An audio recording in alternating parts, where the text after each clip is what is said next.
And everybody, welcome once again to VWE Live. Just kind of, like always, going to do a little reminder that you need, if you want to have your comments or even have questions you want to ask us, go ahead and, send your tweets to @VWE Live. That way you can actually, or hashtag VWE Live, one of the two.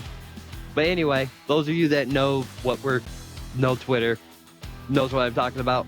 Yes, okay, hashtag, I'm being corrected as we speak.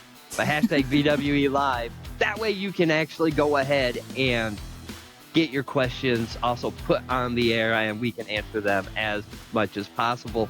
As always, I am the most recognized voice in SL Sports Entertainment today, the voice of Detroit, Natasha Grimmore. And I'm the voice of sanity herself, Myra Murdoch. And boy, did we have a hell of a week going on and nicely, leading right up to Frostbite. So, seeing how though, Myra, you were there at prime time, why don't you go ahead and kind of give us a rundown of what happened? Okay, no problem. I mean, we had a lot of stuff building up to Frostbite, like you said. I mean, we had Brooke Owens, the VWE Ratings champion herself, throwing out a challenge for Alexandra, and there was a stipulation beat the clock match, to where if Alexandra were to get a specific time on a match of hers, Brooke would either have to get less than hers, or Alexandra will be able to get less time than Brooke. And either or, whoever gets the less time in their match is the one who picks the stipulation for their title match at Frostbite. And what was the time that Alexandra got? Alexandra got a whopping 7 minutes and 50 seconds. For Brooke, well, she ended up getting that 7 minutes and 50 seconds. Yeah. Well, we'll get on that. We'll get on that in a little bit. We're just, I was mainly wondering about Alexandra's. But go ahead. No problem. As to where later on in the week, Brooke got her beat the clock match at Edge, to where she got a split even, or just an even 7 minutes. So basically means that Brooke is able to pick the stipulation for their title match at Frostbite. Okay. So what else happened on primetime? Well, also we had Kurt Bombastic coming out for his lumberjack match against Ludi Graves, but Ludi was nowhere to be found, as to where the Stewart was trying to explain it to Kurt, saying, "Oh, this is out of my hands. We haven't seen him even before the show started. He hasn't even entered the building." And Kurt was trying to be the more understanding. It's like, yeah, no problem. It's out of your control. It's not your thing. That's fine. Up until the point where he actually attacks Stuart Wharf there in the ring. He actually throws him around and just beat the hell out of him. It was horrifying. Well, I mean, and that's the thing with Kurt, is for sure he has a temper on him. And Stuart Wharf unfortunately seemed to be the target of his frustration, so to speak. Yeah, well, that was putting it very, very nicely. Up until where we have, of course, with Benja having to deal with Cody's shenanigans and all of this and that. He's actually looking forward to fighting Cody at Frostbite. I mean, he's already gotten Cody to go against his own follower, and basically to Cody's punishment for not beating Benja when he had the match against him. So it was kind of cringy. And put it that sense.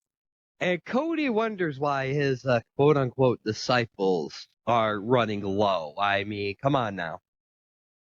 But then we also had to top all of that nonsense off, we had Braden Carson coming out with Vince Eastwood, or at least Braden calling out Vince telling Braden, like, look, you think you're all that, calling me out, but you're just going to regret trying to go after me and all this and that. And then out of nowhere, Braden just starts beating the hell out of Vince, ends up bringing out a table from under the ring, sits it right next to the stage, and just throws down Vince with that power bomb right onto that table.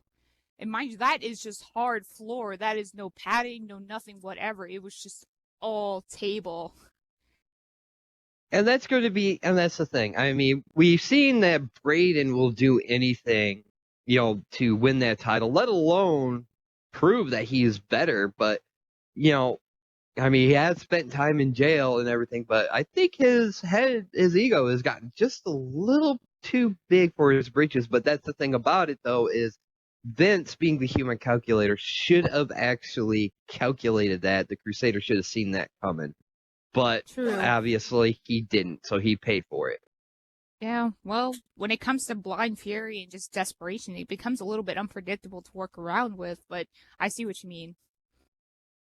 As we move on to Edge, now there was a lot of crazy things that went on there. As in the beginning, Rhea had a match, but ended up laying out her opponent, so to speak, and it calls out Akasha. Akasha definitely comes out and kind of has a few words for Rhea, and basically saying Yeah, that once again that she was a innocent bystander, she was a casualty of war on the Bombshell division, and pretty much is she actually remade a challenge to Akasha, and Akasha actually refused. But and for a really good reason, though. The way she put it, Akasha basically is doing Ri Kurahara a favor as to not accepting her challenge, for she doesn't want to end her career too early. But if she continuously calling her out, thinking that she has what it takes to take on, and I quote, a real bombshell, then Ri's going to find her career completely ended so abruptly into a very misfortunate ending, at least to Akasha's standing. But nonetheless, Akasha's in-ring return will be happening definitely next week. So, Mm-hmm. yeah, I mean, that's the thing. I'm excited about that. Is I've never seen Akasha in the ring, and now we're going to see. Though she's listed during that, during her talk with Ree, she lists off quite a few things, and I will tell you what, it's an impressive resume. But Yeah. as you stated though before, Brooke Owens took on none other than Crystal in her beat the clock challenge, beating Crystal in 7 minutes flat, which once again, as you stated before, means Brooke can pick the stipulation at Frostbite. Exactly. So let's hope she picks a stipulation that actually plays more in her favor. That way she can retain the Radiance Championship. But nonetheless, it was a furious fight, and Brooke Owens actually you know, had a challenge in front of her. I mean, Crystal is a veteran. She has a former VWE Women's Champion, and Mm-hmm. you know, all this. But once again, though, Brooke pulled it out. She pulled no punches. She didn't even wait for the bell to ring as she came running in and Oh, started the definitely. match very aggressively. Oh, yeah. Well, I mean, if you see somebody against like Crystal, like you said, you would want to give your all, especially in trying to beat the clock itself. Or, I mean, as you stated, Crystal is no pushover. She is a veteran, so it had to take all she had to take her down. But luckily, she was successful, and as well successful in beating Alexander's time. But then we had a tag team matchup where we had the Human Concussion Machine, Derek Oh. Colt, and Jeffrey Fireguard actually taking on your favorite wrestler, from what other than your patient, is Chris Crossfade and Mhm. a mystery opponent. Now, it's once again, this falls into the week before, I believe it was, where Chris Crossfade really sat there and uh pretty much made fun of Stuart Ward. And Yeah, then basically just trolling him, telling him that, oh, finally I got booked into a show and all this and that. And when Stewart came out, he tried to like reason with him, but this is Chris Crossfade we're talking about. And he's just bad mouthing Stewart left and right. And I think dabbing was involved. But by the end of it, Stewart just had enough of it. Was like, you know what, fine. You will get your match. You are taking on Derek Colt one on one. And that didn't last long. as on Edge on this last Edge though, Austin Knight came out and basically sat here and said that, hey, we have a match. I hope you found somebody, kind of thing. But then Chris Crossfade comes out with a sign that we couldn't help but laugh. Yeah. Let alone carrying a boombox at that, and basically saying, hey, you know what? I found a partner. Here he is. And out comes Michael Carson. Now, Yeah. and that was a very, there was a lot of back and forth, with there, a lot of tags. Both teams beat it, but it was an interesting dynamic as we had one team that really, one of the team members, Jeffrey Fireguard, did not want to be there. No, well, I wouldn't blame him really. But I mean, once again, he didn't want to sit there and really look like a punk or whatever, I guess, and really took it to him. So as it sees right there, we got a comment from Twitch from Brooke Owens herself.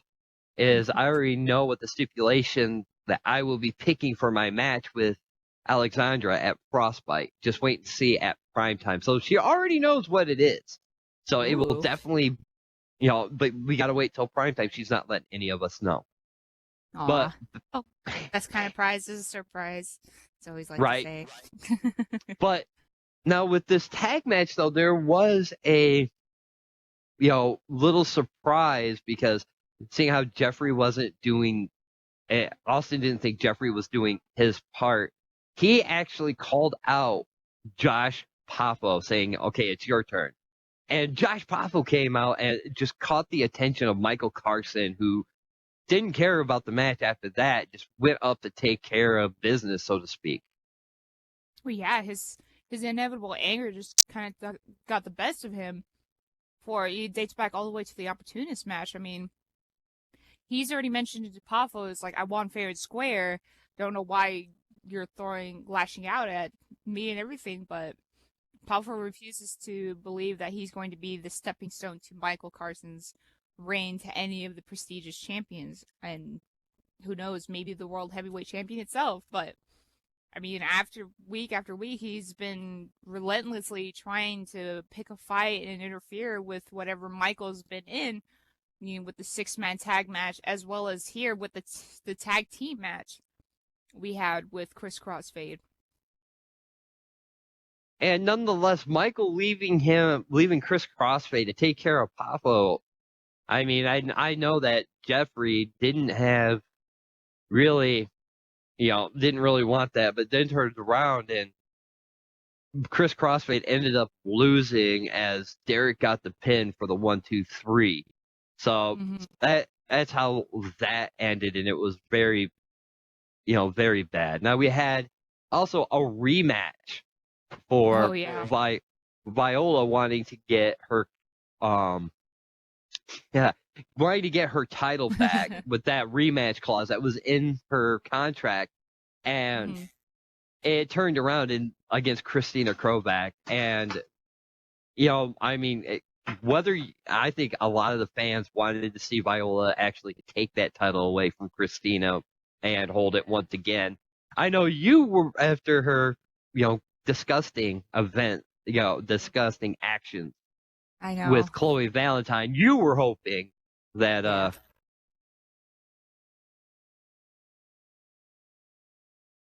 you really turn around and but it turned out to be a complete nightmare. I mean, Viola actually healed up from her MCL injury, completely getting the advantage over Christina. She starts beating her down, but right at the moment where it counted, it seems that Christina actually ended up taking out Alfie, which was the referee at the time, causing a new referee to come into the ring, but was completely what's the word? Competent. Was completely incompetent. about it, Well, and it's costed Viola the match. well, she ended up saying that going for the pin, doing the one, and then got an arm cramp, Yeah. which I don't know, but But what it turns out is after Christina hit the most expensive move in SL wrestling, and then the dead end, she ended up counting 1, 2, 3, and then it was revealed to be Selena Del Rana Hmm. in the disguise of this referee. Yeah, she was claiming that, both ladies in there were both bullies. They didn't deserve any of it, but at least to Selena, Viola, most of all, didn't deserve the title. So that's why she went and interfered, even though she wasn't supposed to. But I guess that's how she came out dressing as a referee and costed Viola her title shot completely. But, ladies and gentlemen, of course, that was Edge, and that happened Friday at 6 p.m. SLT. Now, let's get on to a little bit earlier with Pulse. Now, I Oh, know yeah. you were there. I was up here Mhm. getting ready. So, what happened at Pulse?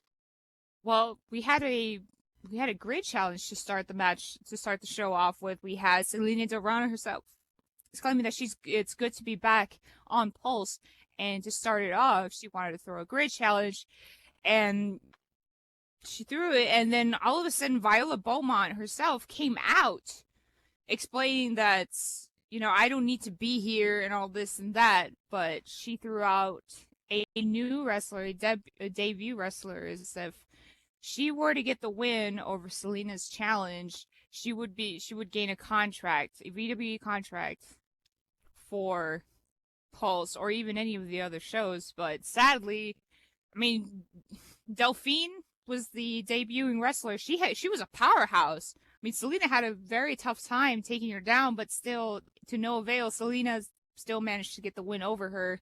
And of course, Viola, showing the great disappointment in Delphine, just told her, she just laid her out in the ring and told her, "Get the trash out of my Fed."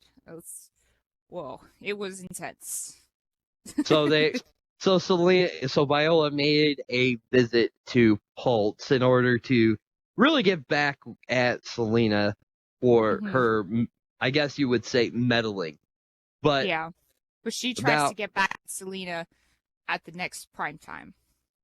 now as we do move on. I mean, this is going to be, once again, kind of a feeling of controversy, so to speak, as we had once again the DIE invasion, as they call it.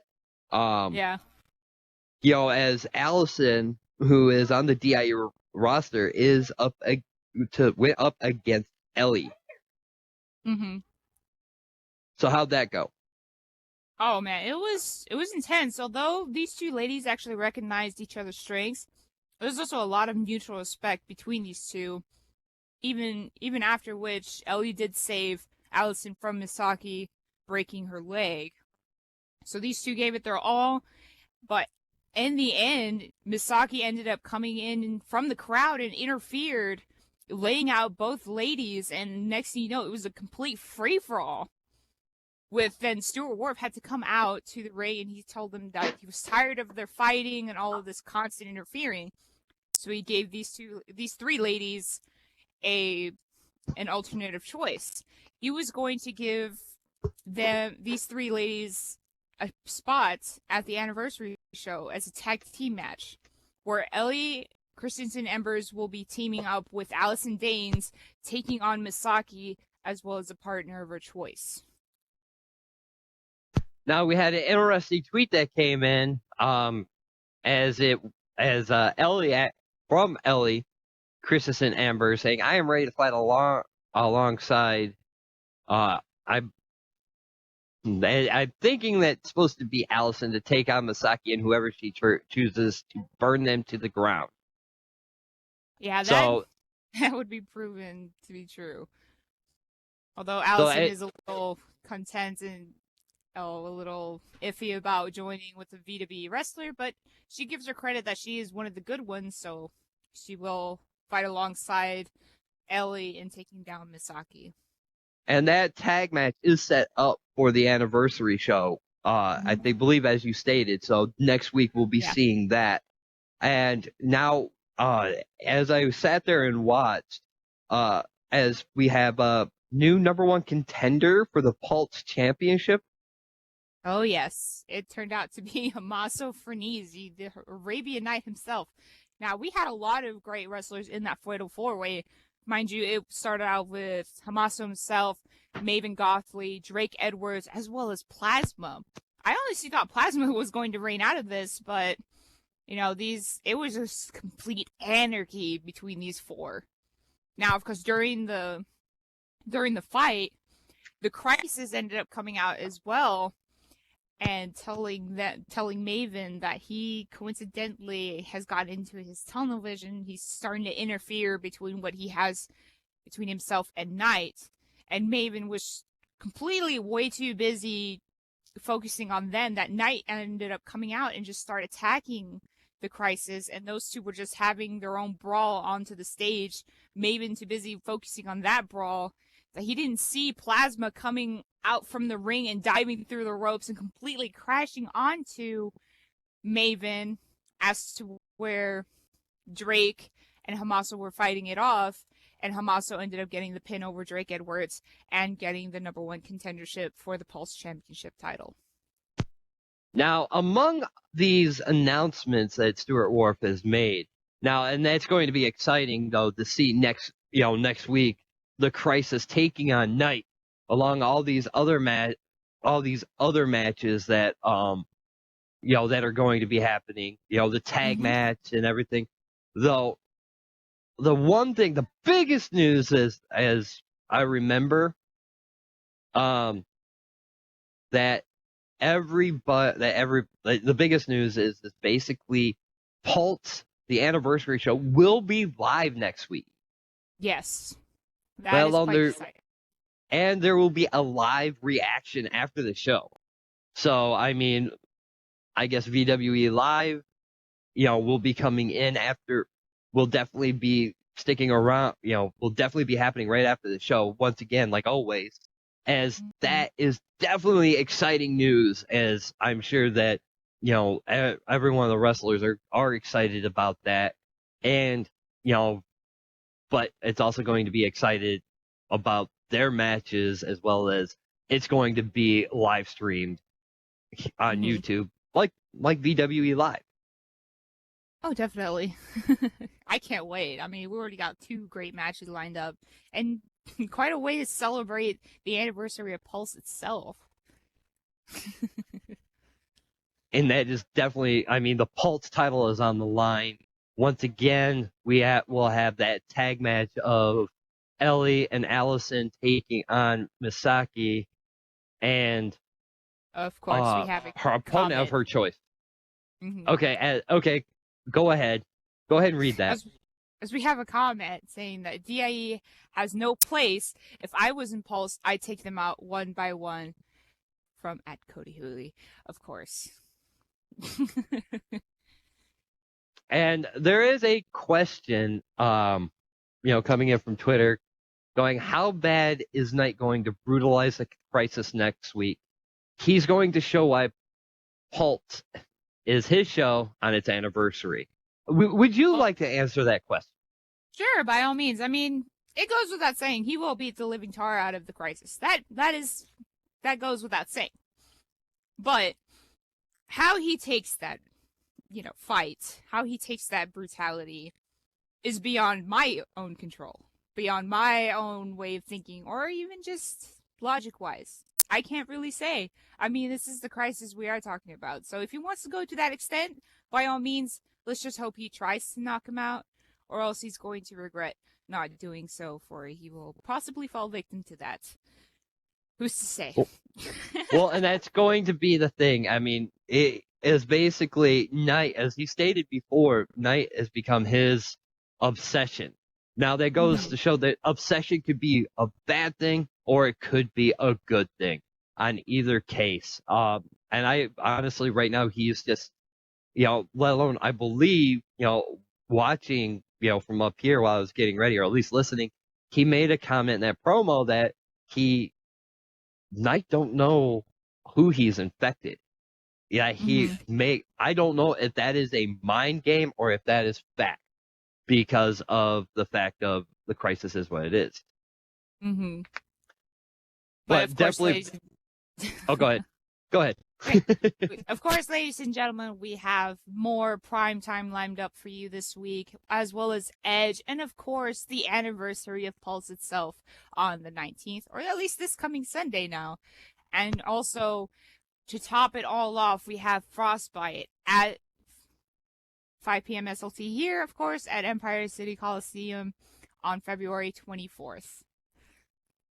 That's right, folks. And definitely get ready for Frostbite. Get ready. Be here for all that to find out the leading up and the road to Frostbite.